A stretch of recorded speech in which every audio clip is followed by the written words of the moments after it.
атындагы музыкалык драма театрынын артистер аткаруусунда Молдонияз жөнүндө сахна. Бүгүнкү иш-чараны мындан ары Кадамжай районундагы Жолдошбек Мамажанов атындагы Маданият сарайынын кызматкерлери улантырышты. Артыбызда ийне менен кодукту терең казган илимдүүлөр көбөйсүн калкыбызда. Жакшылыктар жанашып жалпыбызга, жамандыктар кала берсин артыбызда. Жашкарыны коштосун акылмандык, жаратканым жар болсун калкыбызга. Саламатсыздарбы, урматтуу коноктор, меймандар, жыйындын катышуучулары. Кыргыз элинин жазгы чакыны Молдонияз Эрназар уулунун 200 жылдыгына карата арадан 2 кылым өтсө дагы көнөрбөйт Молдонияз мурастары аталыштагы агартуучу алгачкы жазгы чакын Молдониязга арналып басылып чыккан китептердин бет ачары иш-чарасына кош келипсиздер.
Поэзиялык табылгалары менен Молдонияз Эрназар уулу атабыздын эмгектери камтылган китептердин сыясы кургай электеп, анын окурман журтчулугуна жеткирүүнү көздөгөн бүгүнкү иш-чарабыздагы алгачкы куттуктоо үчүн сөзгө чакырып коюуга уруксат этиңиздер. Кана эмесе келиңиздер, урматтуу иш-чаранын катышуучулары. Сиздердин түркүлөгөн коолчугуңуз арасында алгачкы куттуктоо үчүн Кадамжай райондук мамлекеттик администрация башчысы Аким Шакиров Кутбидин Абдрахмановичти чакырабыз.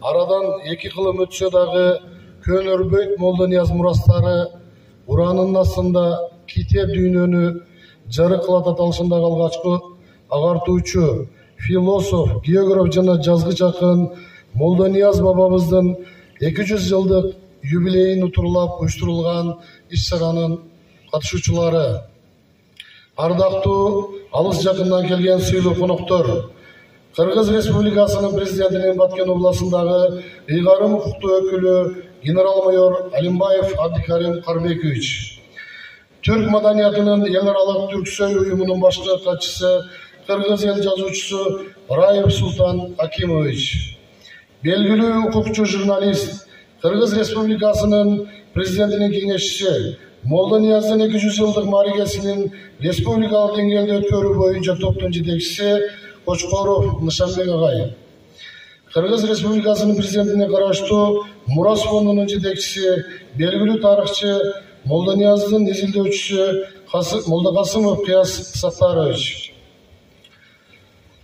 педагогика илимдеринин доктору, профессор, Молдонияз алгачкы агартуучу китебинин автору, жазуучу, публицист, адабиятчы жана журналист Муратов Абдикерим Жаркынбаевич, Молдонияз алгачкы агартуучу, оюучул жана жазгы чакын китебинин автору, журналист Жажанов Адылжан агай, Молдонияз улуттук татыктуулук үчүн күрөш китебинин автору, акын жазуучу, тарыхчы жана публицист Сапаев Муса агай.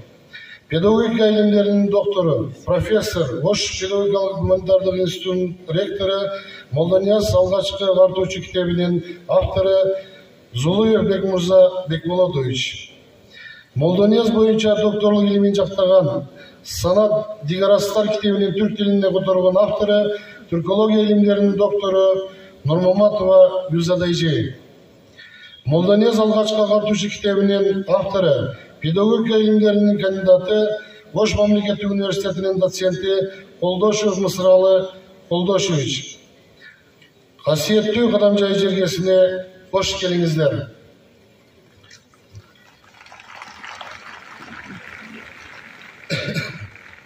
Менен данышман бабабыз Молдонияз агартуучуларын алып басмадан чыгарылган 5 китептин бетачарына чогулуп отурабыз.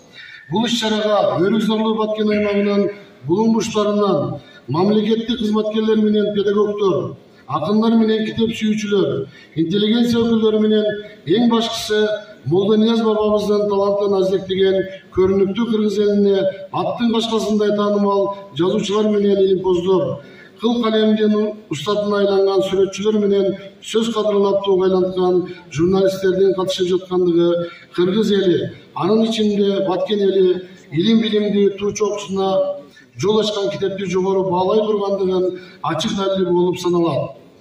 Саратандын жылуу илемине карабай, касиеттүү Кадамжай жергесине Молдонияз акынга арналган китептердин ачылышына келген сиздердин барыңыздарга терең ыраазычылык билдирүү менен сапарыңыздардын байсалдуу жана жан дүйнөңүздөрдүн жарык, терең билимге каныккан болушуна тилектештигимди билдиремин. Бүгүнкү иш-чаранын максаты бул жөн эле токтолуп китептердин бетачарын өткөрүү эмес. Бул иш-чара интернет желесине байланып, билим технологияга актаган замандаштарыбыздын жан дүйнөсүн арулап, китеп дүйнөсүнө чакырып, үндөө жана жаштарды китеп менен достошууга чакыруу. Андыктан анда эмесе сахнага келген конокторду чакырууга уруксат бериңиздер. Кыргыз Республикасынын президентинин Баткен областындагы кармыктуу өкүлү генерал-майор Алимбаев Абдикарим Карбекович. Türk madaniyatının ел аралык Түрксой уюмунун башкы катчысы, белгилүү укукчу, журналист, Кыргыз Республикасынын президентинин кеңешчиси, Молдонияздын 200 жылдык мааракесинин республикалык деңгээлде өткөрүү боюнча топтун жетекчиси Кочкоров Нышанбек агай.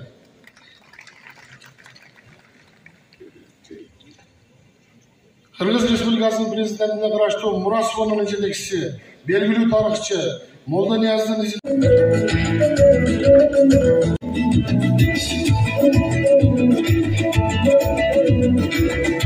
Кыргыз Республикасынын президентинин Баткен областындагы ыйгарым-укуктуу өкүлү генерал-майор Алимбаев Абдикарим Карбековичке беремин.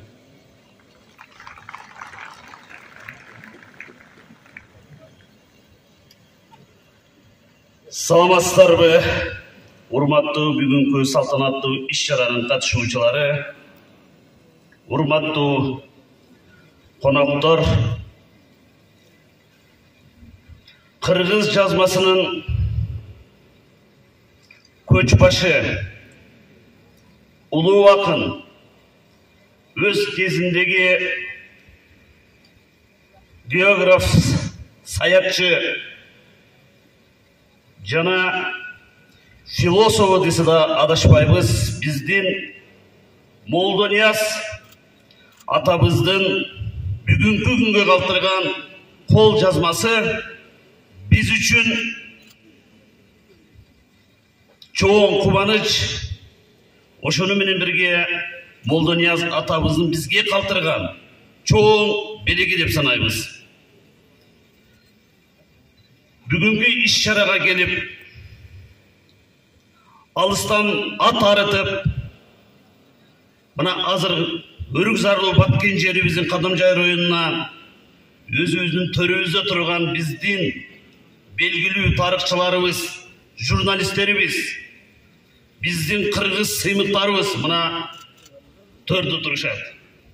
Ошону менен бирге биздин областыбыздын төрт бурчунан келген аксакалдарыбыз, мамлекеттик кызматкерлер баарыбыз ушул жерге келип, ушул биздин Молдонияз иш-чарасынын эң чоң маанилүү экенин далилдеп турабыз.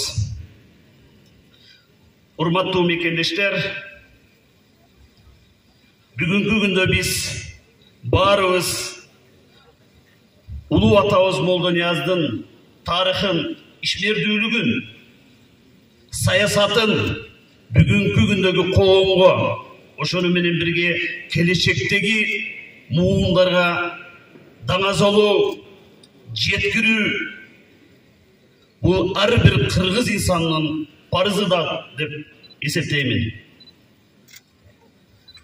Мына бүгүнкү биздин Молдонияз жөнүндөгү китептин бет ачарынын авторлору, ушул жердеги биздин атактуу жазуучуларыбыз мына биздин төрүбүздө отурушат. Аларга биз чоң ыраазычылыкты билдиришибиз керек.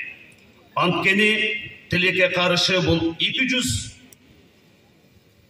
жылда мурунку окуяларды бүгүнкү күнгө чейин сактап калуу өтө оор болгон экен. Бүгүнкү күндө биздин улуу атабыз Молдонияздын ишмердүүлүгү, тарыхы, жүргүзгөн саясаттары тилекке каршы сакталбай келген.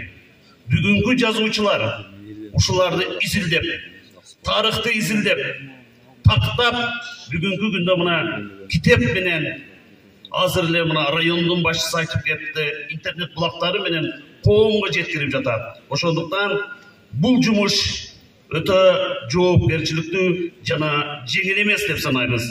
Ошондуктан дагы бир жолу урматтуу жазуучулар, сиздерге чоң ыраазычылыгыбызды билдирип кетебин.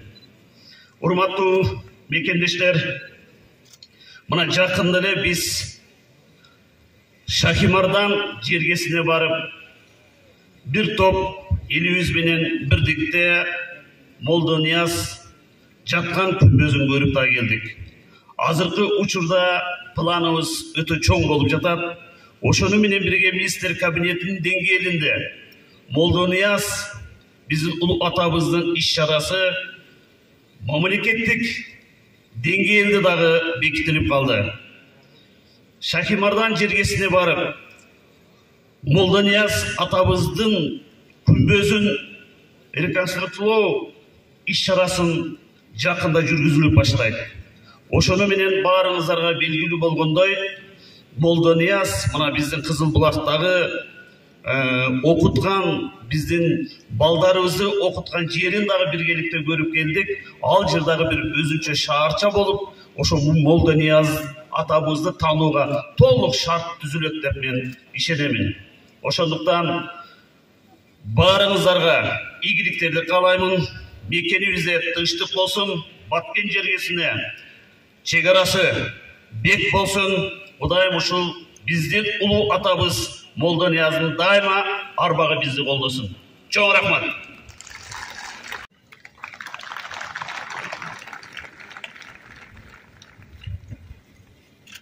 Урматтуу мекендештер, урматтуу кадамжайлыктар, урматтуу генерал-губернатор, урматтуу аким, ошондой эле бүгүнкү салтанаттын ээси, улуу Молдонияз жөнүндө китеп жазган менин кесиптештерим, баарыңыздарды чын жүрөгүмдөн салам айтам.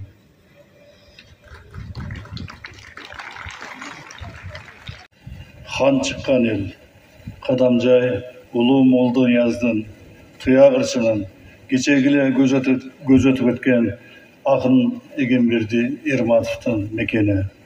Мен ушул жерде сиздерди көрүп турганыма өтө кубанычтамын, урматтуу кадамжайлык туугандар. Бүгүн биз кыргыз гана адабият эмес, жалпы түрк дүйнөсүнүн адабиятынын улуу чыган акыны, философу, жазма акыны, мекен таануу илмин өзгөчө бир көрүнүшүнө айланган, ошол эле учурда кыргыздын али ачыл элек тарыхын жазган Молдонияздын 200 жылдык мааракесин белгилеп отурабыз. Бул чоң окуя.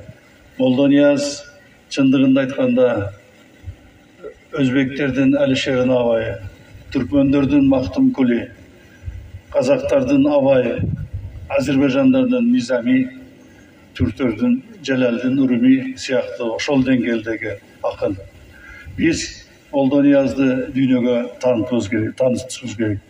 Moldaniyaz'ın çağırması bu filosofiyalı çağırma, bu terin çağırma, bu çınığı ildik poeziyanın özgüçü ülgüsü, özgüçü görünüşü.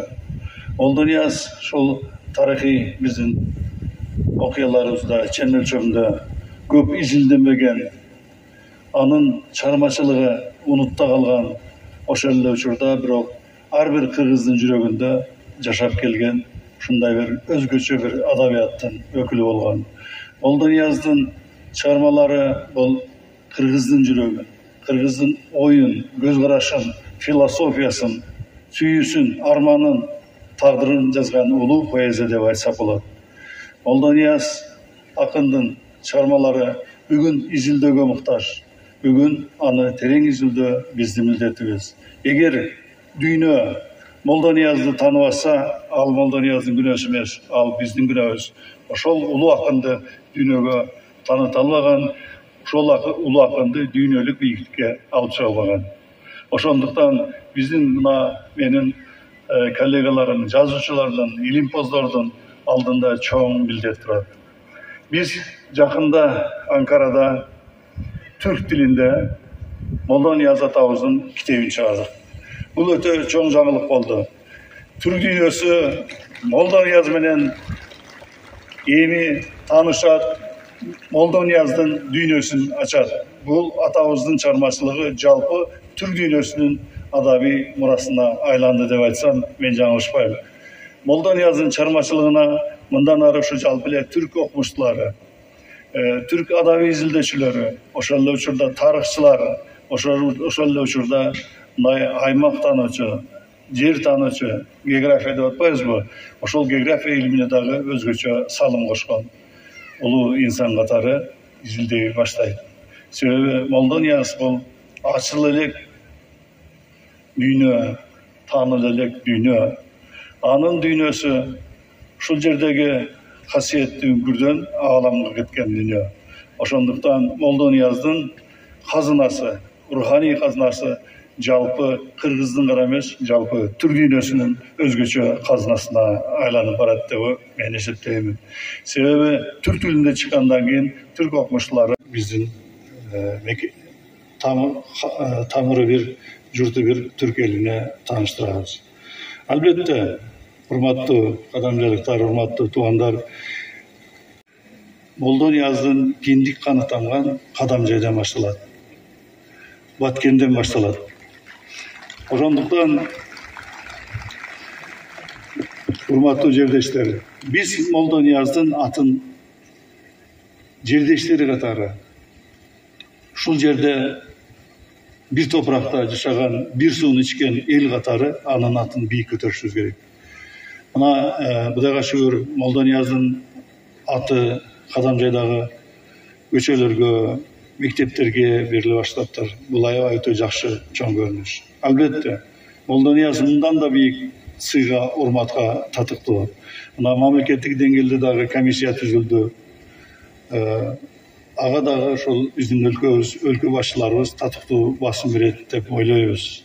Бул биздин улуу акындар Токтогулдан, Толокмолдодон, Баркыдан эч бир жери кем калбаган.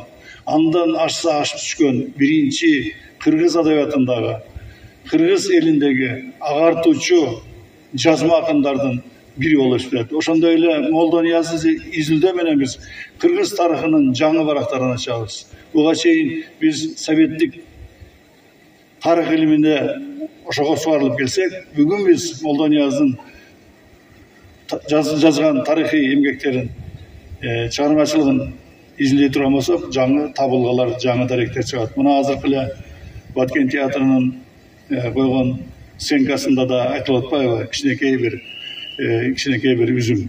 Ошондуктан бу жерде урматтуу тарыхчылар отурат, тарых илимдеринин докторлору отурат. Менин оюмча, алар да бул багыт боюнча иштейт болуш керек деп ойлойм. Ошондой эле мен жана айттым, Токтогул барпы улуу акындардан эч бир бүгүн кечигип бир нече жыл, бир нече кылым кечигип Молдонияздын казынасын казып атабыз. Ошондуктан кечиксек да бүгүн биз ага татыктуу бааны беришибиз керек. Мен ойлойм, мына жана Бекердин айткан жокмун, именно Кадамжай Баткенден башталыш керек деп. Мисалы үчүн Баткен Кудайга шүгүр бир нече жогорку окуу жайлар бар. Ошонун ичинде Баткен университети бар. Эмне үчүн Баткен университетине Молдонияздын атын бергенге болбойт? Өз жеке көз карашым, эгер муну өкмөт жетекчилерибиз туура деп кабыл алса, эч кандай жаңылыш да болбойт эле. Тескерисинче биз Молдониязды өзүнө татыктуу бааларды берет элек деп ойлойм. Ошол эле учурда Молдонияздын эстелиги боюнча дагы сөз кылышыбыз керек. Эстелигин тургузуу боюнча. Ошон үчүн Молдониязды көнөрбөс кылуу бул биздин колубузда. Ошондуктан барыңыздарга Молдонияздын тукумдарыбыз, биз Полотхандын тукумдарыбыз, биз Туягырчынын тукумдарыбыз деп, биз Абсамат Масаевдин туугандарыбыз деп, биз Эгемберди Эрматовдун замандаштарыбыз деп сыймыктансаңыздар болот. Себеби Кадамжай кыргыз адабиятына, кыргыз тарыхына, кыргыз мамлекеттүүлүгүнө ушундай улуу инсандарды берген. Бар болуңуздар, келечекте да ушундай адамдар сиздердин араңызда. Чоң рахмат. Чоң рахмат. Андан эмесе кийинки сөз белгилүү укукчу журналист, Кыргыз Республикасынын президентинин кеңешчиси, Молдонияздын 200 жылдык мааракесинин республикалык деңгээлде өткөрүү боюнча топтун жетекчиси Кошкоров Нышанбек агайга берем. Улуу Молдонияздын урпактары, барыңыздарга таазим кылып салам айтам. Мына биз бүгүн Молдонияз жөнүндө сөз кылалы деп Кадамжай жерине топтолдук. Арадан 200 жыл өттү. 200 жылдын ичинде Молдонияз кайра кыргыз калкары катары таанылган өз орунда. Бирок кийинки бир акыркы 100 жылда коммунисттик режим менен бул кишинин аты дагы, анын залкарлыгы дагы тарыхтан бекитилген. Аны биз баарыбыз жакшы билебиз. Эмне үчүн ошондой болду деген бүгүн илимпоздордун мына ошол жазуучулардын изилдөөлөрүнөн улам байкап көрсөк, Молдонияз өз доорунда кыргыз элине карын чачкан, кыргыз жерине кадам таштап, баскынчылык иш жүргүзгөн адамдарга карата ачык айтып, ачык ырларды жазган адам экен. Ачык сүйлөгөндө адилеттүү көз караштын нээсин ар дайым өз доорунда кордоп, кодолап, ошол доордун мансапкорлору дайыма жектеп келгенин сиздер жакшы билесиздер. Молдонияз атабыз өз доорунда ошондой азап тозокту да көп көрүптүр. Тарых айтып отургандай, ал улуу Курманжан Даткан менен, Алымбек Даткан менен, Алымкул Аталык менен, ошол доордун мен деген манаттары жана бийлери менен, феодалдык доордун залкарлары менен бирге жүргөн бийик инсан болгон.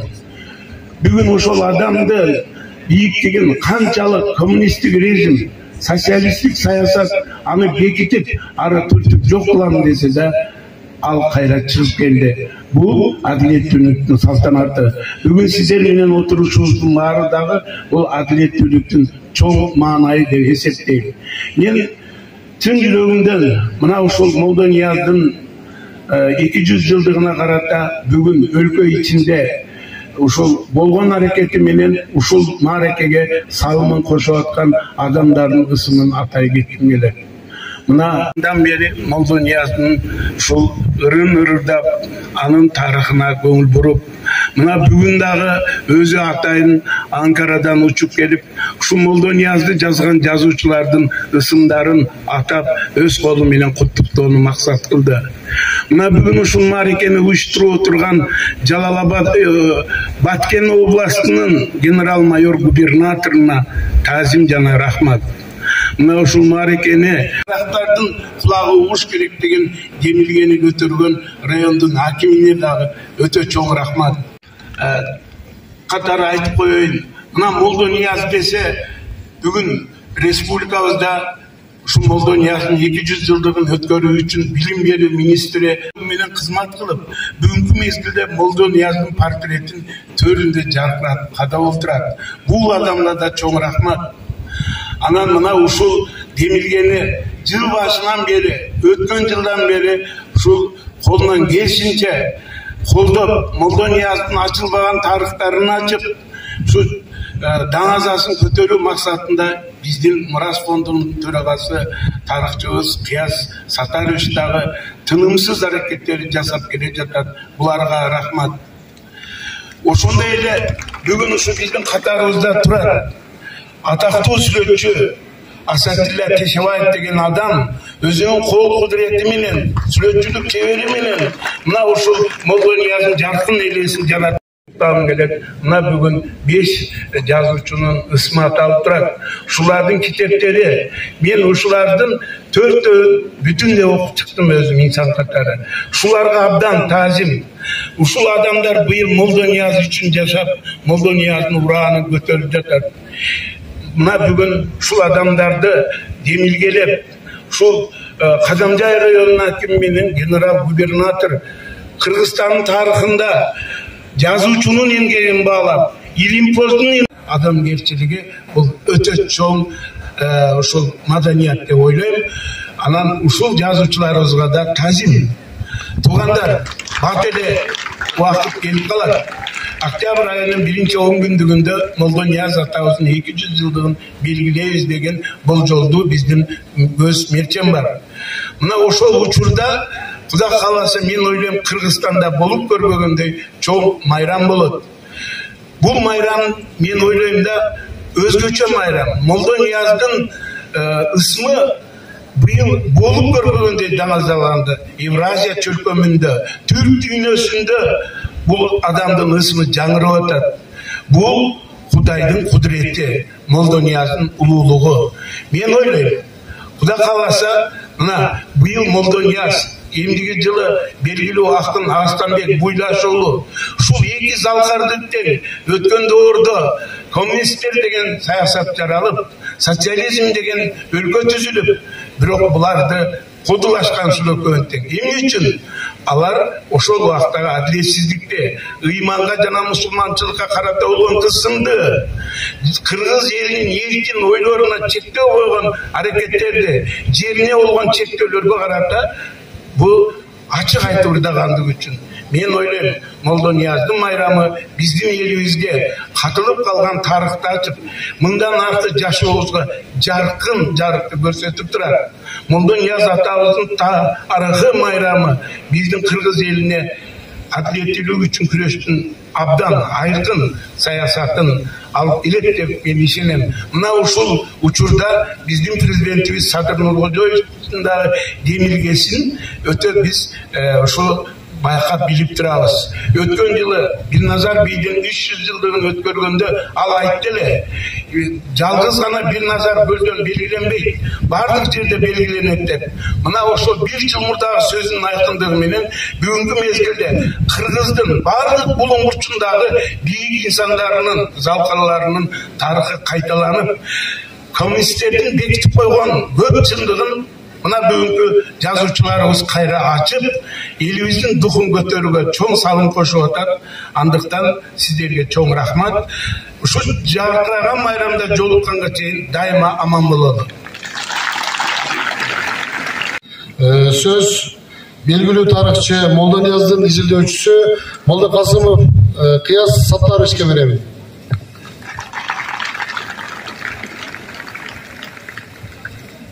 Саламатсыздарбы, кадырлуу Кадамжайлык туугандарыбыз. Бүгүн Кадамжай жергесинде өзгөчө майрам. Жалпы кыргыз журтчулугуна, жалпы Кыргызстанга өрнөк болуучу чоң иш-чара жүрүп атат. Мына досум Султан Акимович айтып өттү. Кадамжай жери хандар чыккан жер. Журт башчылары чыккан жер. Ошондой эле Молдонияз, Туягырчы сыяктуу таланттар чыккан жер деп. 19-жылында дагы суктанып жазышкан. Радлов деген орыстың оқытушысы түрколог. Мына ушул кыргыздар сөздү баалайт. Кыргыздар руханий баалуулуктарды баалайт. Манасты баалап, Манасты ушул күнгө жеткирген талантты баалайт деп. Кыргыздар ушунча узак мезгилде өз атын сактап калган эң байыркы калк деп. Эмне себептен деген маселелер көп козголот. Мына ошого бүгүнкү иш-чара түздөн түз жооп берет. Анткени кыргыздар жалтыраган, жылтыраган байлыкка кызыккан эмес. Кыргыздар дайыма байлык деп, материалдык байлыкка караганда руханий байлыкты жогору коюшкан. Өздөрүнөн чыккан таланттарды баалашкан. Мына мен Ташкенттин архивинде көп жыл, 35 жыл болду изилдеп жүргөнүмө. Ошонун ичинде мына Молдониязга тиешелүү, Кадамжай жергесине тиешелүү дагы көптөгөн архивдик улактардан эң мыкты инсандарды кездештирдим. Байлыгы ашып ташып аткан Эчен деген бай адамдарды көрдүм. Бирок ошол байлыгы ашып ташыган өз мезгилиндеги чиренген байлардын аттары бүгүн эскерилбейт. Бүгүн түбөлүк, өлбөс, өчпөс мурас калтырган Молдонияздын аты эскерилип атат.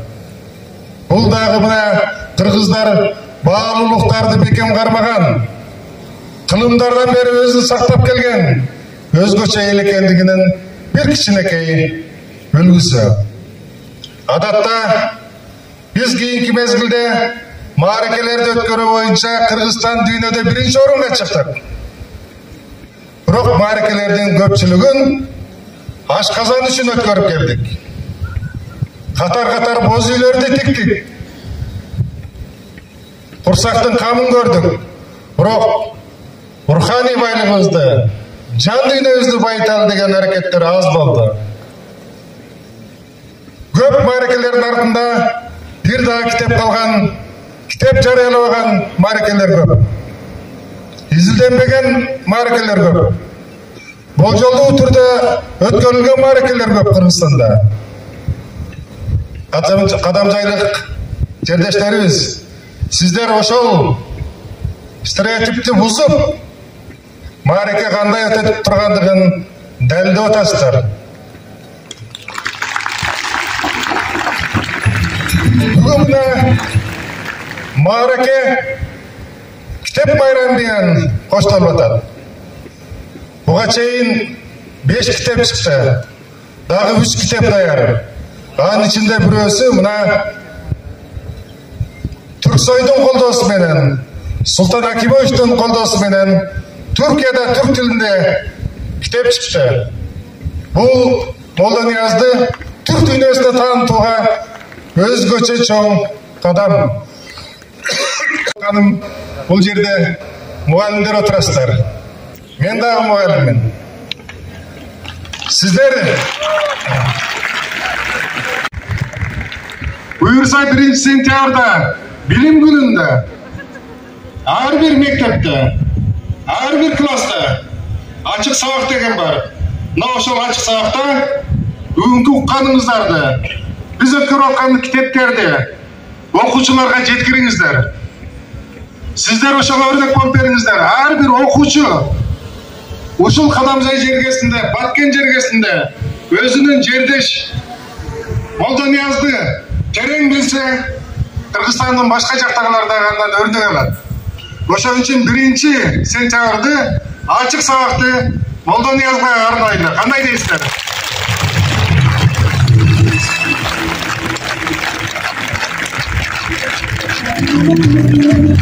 Молдонияз ушунчалык акындардын арасында өзгөчө акын. Молдонияздын ойчулдугу, Молдонияздын агартуучулугу, Молдонияздын тарыхчылыгы, Молдонияздын саякатчылары. Булардын бардыгы бири-бири менен жуурулушуп турат. Биз бүгүн нарт насил деп атабыз. Элге санаатты жеткирели деп атабыз. Элди түз жолго багыттайлы деп атабыз. Ошол суроого Молдонияздын ушул аваз айтып койгон. Жакшы адам кандай болуш керек, жаман адам кандай болуш керек деп. Чыңгыз Айтматов мыкты адам болуш өтө кыйын деп атпайбы? Мына ошондун кандай адам экендигин Молдонияз өз эмгегинде чечмелеп койгон. Молдонияз тарыхчы. Тарыхчылык жагынан Молдонияздын ыр-саптарында бери дегенде эле 100-150 тарыхый инсандын ысмы кездешет. Тарыхта алардын орду кандай болгондугу жакшынакай сүрөттөлөт. Ушул жердеги даңазалуу инсандарга жакшынакай баа берилет. Анын тарыхчылык өнөрү ушул чөлкөндөн чыккан, өз убагында Фергана хандарынын тарыхын жазган, биз кийин тактап берген Зияудин Максымдан кийинки эле тарыхчы. Ошон үчүн тарыхчылык жагы дагы өзгөчө бүгүнкү күндө бааланып, биздин бу жерде отурган кесиптештерибиз жакшынакай изилдөөлөрүн, макалларын жазып атат. Молдонияздын мааракесин өрнөктүү өтүшү эң оолу мына бул жерде Айтмат деген уулуңар отурат. 4 жыл мурда ошол Айтмат Азамжан уулу, атанын уулу, өз мезгилинде атасы Молдониязды көтөр деген мурас калтырган экен. Раматылык атанын айтканын аткарып, Айтмат 4 жылдан бери Молдонияздын 200 жылдыгын жогорку деңгээлге өткөрөлү деп жанып келет. Өзү жаш болсо дагы Молдонияздын 200 жылдыгынын мааракеси ушундай деңгээлге өтүп бара жатканын, Оштогу, Бишкектеги коомчулуктун башын бириктирип, бизди алдыга салып алып, ушундай чоң демилгенин артында жүрөт. Чоң кызматтарды сунуш кылды. Молдонияздын 200 жылдыгын өткөрмөйүнчө мен кызматтарга барбайм. Мен ушунун аягына чейин чыгарам деп, күнү түнү жанында каражатын аябай ушундай жүргөн мыкты жигит. Ошон үчүн Айтмат деген уулуңарга дагы өзгөчө кол чаап койсоңор болот.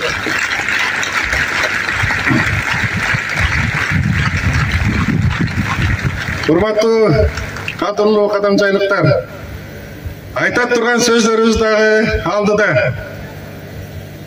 Күн сайын радио, медиа план түзүп алып, радиодон, телевидениеден Молдонияздын мааракесиндей бир дагы мааракени ушундай медиада жайылткан эмес. Мына 31 августта 200 жылдыгын эгемендүүлүк менен чоң өткөрөлүк деп аракет кылдык. Ошол максатыбыз дагы ишке ашып атат. Бул өзүнчө кошумча маараке катары. Кыргыз, казак, монгол, Өзбекстандан келген акындардын чоң айтышы 30-31 августта Ош шаарында болуп атат. Кече биз тандоо конкурсун өткөрүп Бишкекте Кыргыздын мыкты 8 акынын тандап алдык. Алардын арасында азыр бул жерде алдыңыздарга чыгылырдай турган акындарыбыз дагы бар. Акындардын 2 күндүк айтышы Молдониязга арналып атат. Акындардын буга чейинки аракети Салман Садыкованын, Жолболду Албаевдин, Максат инебиздин азыр бул жакка чыгат. Жана башка көптөгөн акындар дагы Молдониязды даңазалап атат. Кыскасы, акындар, журналисттер, сүрөтчүлөр, тарыхчылар, адабиятчылар, философтор чыгылып бүт бардыгы мааракеге ушундай бир аралашып, Молдонияздын ушундай бийиктикке көтөрүлүп атат. Ошон үчүн бул кийинки Кыргызстанда өтүүчү мааракелер үчүн чоң өрнөк. Молдониязда өткөрөлү деп умтулушат. Эң оолу ошол Молдониязды ушул Кадамжай жергесинде, Баткен жергесинде тереңирээк билели. Биз билбесек, мен айрым бир мааракелерге катышып жүрөм, мына Чүйдө, Ысык көлдө, Нарында, Таласта. Маараке өткөргөн адамды барып туруп, бул ким экен десе эч ким билбейт. Жаш муундар билбеген учурлар болуп атат. Бирок мен ойлойм, сиздердин жардамыңыздар менен жаш муундардын бардыгы Молдониязды мыкты билет. Ошого биз октябрда күбө бололу. Мектеп окуучуларын келип сураганда, Молдонияз күн дегенде ошо жерде бир 4 сабырын ырдап, анан Молдониязды жаштыкка айтып берип турса биз кубанычтуу болобуз. Ошол сиздердин эмгегиңиздердин үзүрү болот. Бардыгыңыздарга чоң рахмат. Областтын жетекчилерине, райондун жетекчилерине, мааракени ушундай деңгээлде, интеллектуалдык деңгээлде басылып чыккан китептердин майрамы менен коштоп өткөрүүнү демилге көтөрүп ошону уюштуруп жаткан ушул жетекчилерге дагы чоң рахмат. Ыраазычылык билдиребиз. Ишиңиздер ийгиликтүү болсун. Кадамжай жергеси, Баткен жергеси гүлдөп өсө берсин, ар дайым тынчтык болсун. Чоң рахмат. Анда эмесе конокторго орун берели. Кыяс агай, сизге мындан аркы иш-чараны алып баруу үчүн өткөрүп берсем, себеби мына 5 китептин ачылышында өзүңүз модераторлук кылып берсеңиз, Абдикарым Карбекович, сиздерге Султан Акимович, орун алсаңыздар.